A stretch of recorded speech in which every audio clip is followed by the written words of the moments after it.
Қабырға хикаясы. Бір ауруханада екі қарт жатыпты. Екеуінің ауруы бір болғандықтан олар бір бөлмеге жайғастырылыпты. Тек бірі терезенің жанында, ал екіншісі есіктің дәл қасында жатады екен. Терезе жанындағы қарт күн сайын есік тұсындағы қарияға сырттағы тыныс-тіршілік туралы айтып отыратын. Бүгін теңіз бір қалыпты. Аздап жел соғып тұр ғой деймін. Өйткені ана ұзақтағы кеменің желкені желбіреп тұр. Теңіз жағалауында шағалалар ұшып жүр, дейді. Осылайша күндер өте береді.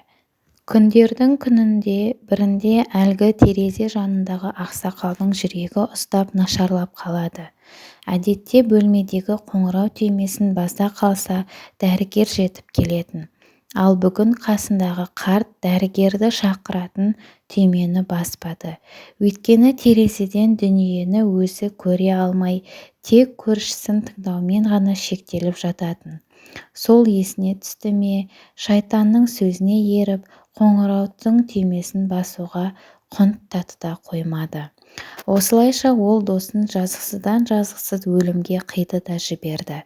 Келесі күні дәрігерлер есіктегі кісіні терезе жанындағы босаған орынға ауыстыратын болды. Осы күнге дейін тыңдауды ғана місе тұтқан адамның қуанышы қойнына сыймады. Енді табиғаттың сан қырлы нақыштарын өз көзімен көріп жататын болды. Орнына жайғаса салып, басын көтеріп терезеге асыға мойнын созып еді. Арғы жақта қара қабырғадан басқа еш нәрсе көрінбеді.